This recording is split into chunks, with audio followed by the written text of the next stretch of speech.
Hello everybody and welcome back to another episode of this F1 25 Joshua Pearce career mode. This is part 31 of the series. If you did miss the last episode, we won the Italian Grand Prix and it was a battle of strategies between the one stop and the two stop, which came down to the wire. On the final lap, we would overtake Lewis Hamilton, take victory, and steal away his first win in Ferrari red as well. Piastri would round out the podium, and it was a good return of form for our teammate, just missing out on the podium in fourth position as we extend our championship lead to 26 points over Max Verstappen. Piastri is only third, 1 point behind Max. And our teammate Sonny Hayes is in 8th, 4 points behind George Russell. And McLaren lead the Constructors' Championship by 38 points to Apex GP. And Red Bull Ford sit third, 28 points further behind us. And I am going to fully admit that I made a mistake here and I forgot to click on record when doing this next part. But pretty much a quick rundown is we had our next secret meeting and it was with McLaren. And so now this is going to be a very tempting one to talk about, because when we took a look at the current information we had available in the first meeting, we can see that both the drivers had a best finish of second position, and currently they lead the Constructors' Championship, which I just spoke about, and the only team ahead of us in the championship is them. And then on our side, we have a couple of race wins to our name this season. Our teammate hasn't made it up onto the podium so far, so I'm not too sure if that's going to be better or not, and I feel like that's what we're lacking at the moment, is Hayes being consistently inside the top 5, which is what is costing us the Constructors title. And that's what it is at the moment. And definitely a team I'm going to be continuing to talk with at the moment is McLaren, so we continued those talks with McLaren, and that also keeps our allegiance with the Mercedes power unit that I've been trying to keep. And it all went very well. Elena was then talking to us about how so far that secret meeting was still kept under the rugs. We then went to the durability department and picked ourselves up a ultimate MGUH failure analysis upgrade, and that will definitely come in handy towards the end of the season. And just like last season's Singapore Grand Prix, we have mixed conditions, with it being a dry qualifying and a good chance of some rain towards the end of the Grand Prix. And with the new aero upgrades to the car that did come on for this weekend, we have pulled even further in front in the performance charts. McLaren and Red Bull Ford have flatlined their development, but it's Aston Martin Honda making strides, jumping now ahead of Ferrari. Haas Toyota and Alpine also bring upgrades this weekend, with Alpine now ahead of Williams, and behind them, Racing Bull Fords have now got themselves ahead of Audi as we jump straight to qualifying for the Singapore Grand Prix. As night falls in Singapore, the track starts to warm up, and it'll be red hot by the time we find out who's on pole for tomorrow's race. Time to set the grid then. Welcome along to qualifying here in Singapore. Probably one of the toughest circuits on this calendar. It's hot, it's humid, and the walls are always very, very close. And as we come to the end of our first flying lap here in qualifying 1, it's nearly flat out in that last section of the circuit here, the double left-hander, and my god, the car is feeling quite good around here. But Max Verstappen is fastest by a tenth to myself. Then it's Alonso. Our teammate Hayes is in 6th position, but knocked out here in qualifying 1 is Behrman, Hulkenberg, Stroll. Hamilton, after a podium blast race, he's out in the first part of qualifying. Antonelli and Gasly makes it both Alpine Mercedes out of qualifying and jumping straight into Q2. We've got one of the Audis right in front of us, but we only go 4th position, so you can see that it was a green middle sector, and once again a green middle sector, so not too happy in that middle sector just for now. The AI teams have really picked up the pace in this next part of qualifying, but we still go fastest by only 300ths to Max Verstappen, and then it's Piastri in 3rd, only 200ths behind Max. Hayes is in 5th, 2/10ths behind, and knocked out in qualifying 2 is Liam Lawson by a 10th, Alex Albon, Paul Aaron, Gabriel Bortoleto, Isaac Hadjar makes it both the Racing Bull Fords out, and George Russell. Now heading straight to Q3. Our first flying lap was alright. It was alright. We still go fastest though with a 28 flat, but there's definitely more time on the table as we get set for our final qualifying lap here. We've got 30 seconds until the timer ticks to 0, so just making it in time with a little bit of time to spare going through this first sequence of corners. You can see they lost about 0.3 of a second, so I was much more conservative going through there than I was on the first flying lap, and much more hooked up through here. You can see gaining so much of that time back up, nearly back to equal pegging to where we were on our previous fastest lap. Now it is time for the first real braking zone, and we absolutely nail it. A little bit more left on the table on the exit, but now this is a very tricky section. So low gears and going down into second gear, and you can see we finally also just popped ourselves back into the green by 0.2 of a second. So really found some time through here, but this is the tricky section because this is where the track gets really tight, really narrow, and the car tends to lose its rear end as it right on cue loses the rear end, and we managed to save it while trying to keep it pretty much pinned going through there as well to try and not lose too much time, which we have not done. It is still about 2.5 to 0.3 of a second that we're up on our previous best, and there we go. We have finally got ourselves another purple middle sector, but the car washes out wide through there, and that has meant we've lost a little bit more time, about 5/500ths of a second we lost going through there. And now it's the final big braking zone going into here, third gear, switch it up to fourth gear, and right out to the wall, use all the track available to us. And are we going to be able to keep it flat through here? No, just a little bit of a safety lift since we were quite a fair bit up, and that is going to be pole position for us here in Singapore, and it's by 0.3 of a second to Fernando Alonso, who's joining us on the front row. Then Charles Leclerc in third, he's half a second behind, and joined on the second row by Max Verstappen. And then our other championship rival is Oscar Piastri, sitting 5th position, and Sonny Hayes will line up in 9th. Marina Bay hosted a Grand Prix that briefly ran in the 60s and 70s, but the Garden City re-entered the calendar for good in 2008. We missed it for a couple of years, but it was great to come back to the Singapore Grand Prix. And here's our track, 4.94 kilometres long, and overtaking chances into the first corner, into turn 14 at the end of the Esplanade, and now into turn 16 in the newly reprofiled sector that we first ran on in 2023. Still though, it's punishing and tough on the brakes, and the heat and humidity will take an effect on our drivers. Before we begin, let's take a quick look at the grid lineup for today's race. Joshua Pearce lines up on pole position, and Fernando Alonso completes the front row. Considering the rest of the grid, we have Leclerc, Verstappen, Oscar Piastri, and Norris, Sainz, Colapinto, Hayes, and Esteban Ocon, Lawson, Albon, Paul Aron and Bortoletto, Hadjar, Russell, Ollie Behrman, and Nico Hülkenberg, Stroll, Hamilton, Antonelli, and Pierre Gasly picks up the final grid slot. Now it's almost time for lights out, so let's go down to the track. And joining me in the commentary box this afternoon, the First Lady of World Motorsports, Naomi Schiff. You know us, professionals as we are, we don't listen to rumours all the time, just some of the time. And in the case of this driver, I think we were right to listen to those rumours because they were true. Well, every driver has their own characteristics and how they deal with these situations, but a lot of it may have to do with whether the seat they're in currently is secured or not. And you know, I would say to these drivers, try not to think too much about it. Make sure you focus on your performances on track, because that's what's going to make the difference. All right, give me a quick radio check, please. Radio check.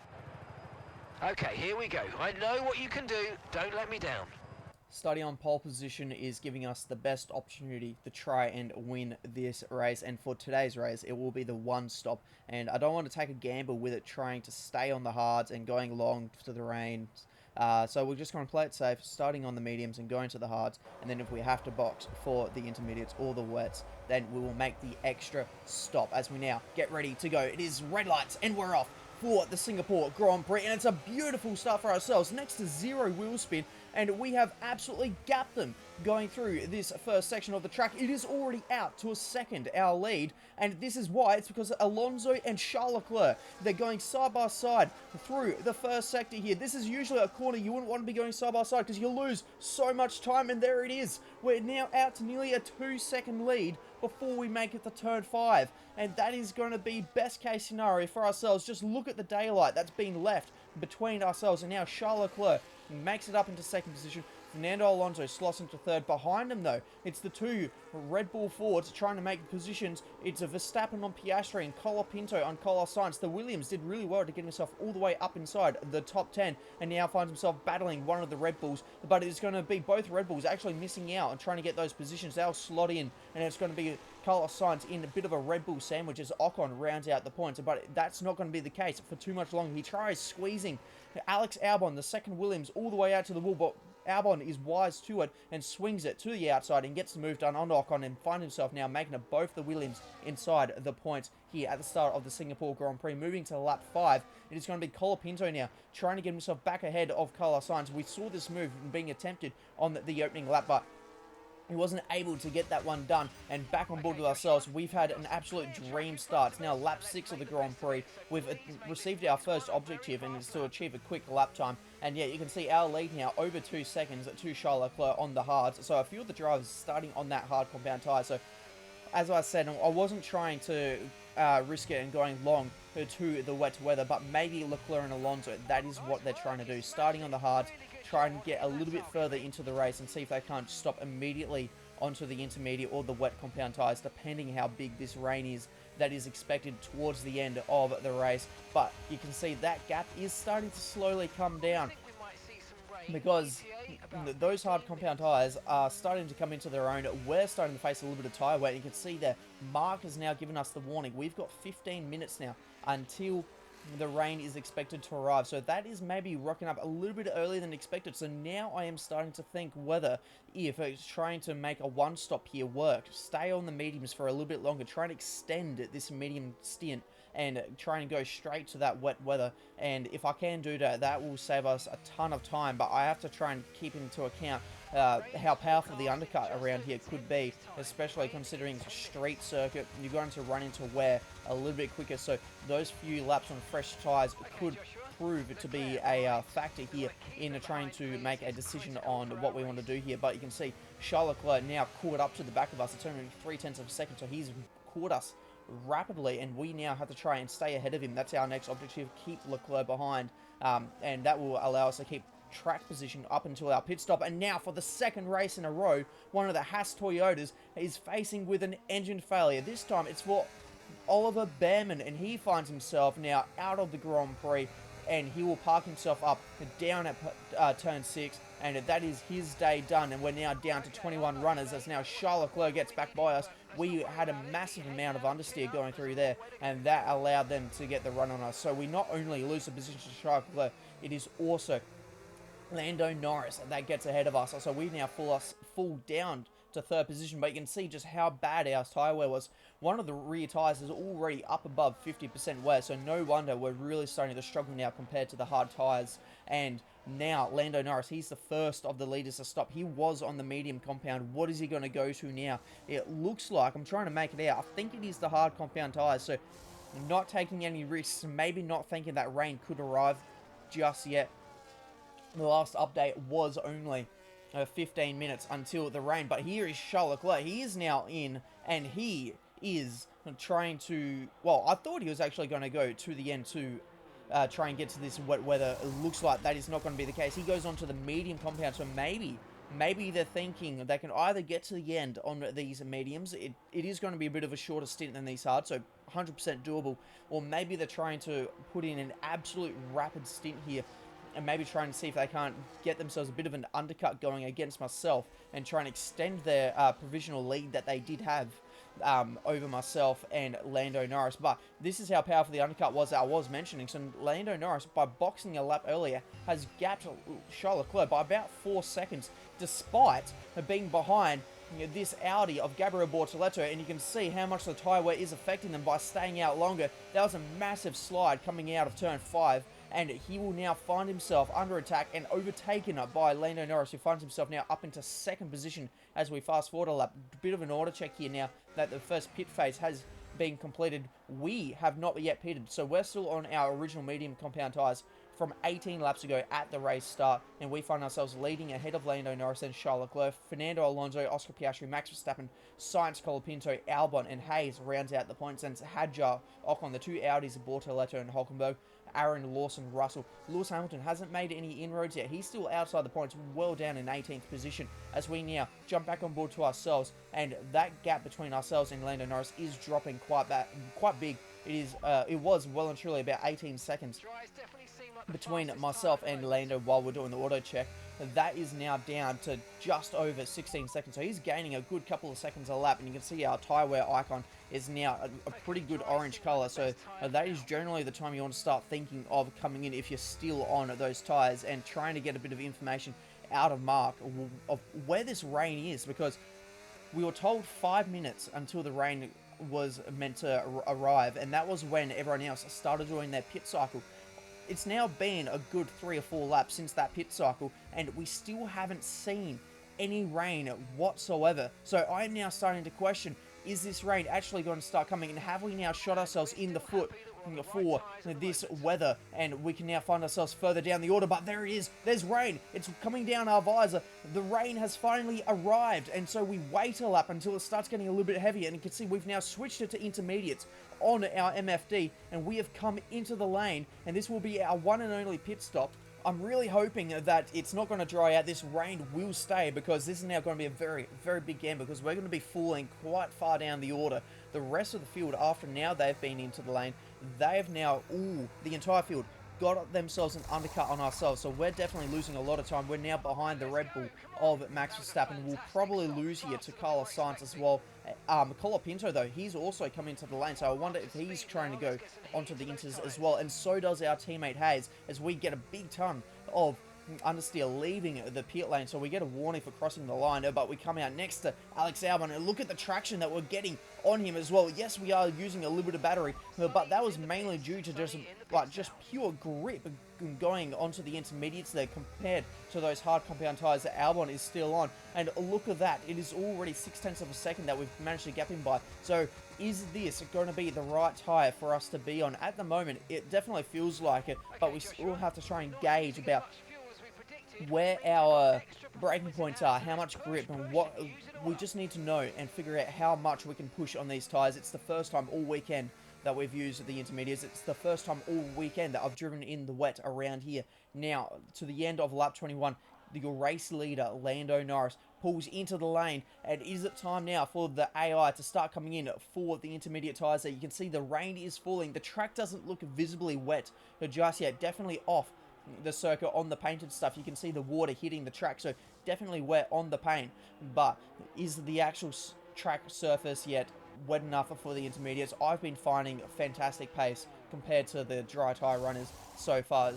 You saw there with the grip advantage that I had over Alex Albon. He will actually stay out though. He will follow us out, and we stay out to get the race lead, and you can see how big the undercut is there. We've now got about 2 to 3 corners on Lando Norris there, as he now exits on the intermediate tyres, and there it is, 8.8 second gap that we now have on Lando Norris. The DRS is now disabled, and we also get a objective of achieving a fuel load, so we need to burn through our fuel. We weren't able to do that going on to a lap 24. A bit unfortunate, and you can just see how tricky these conditions are.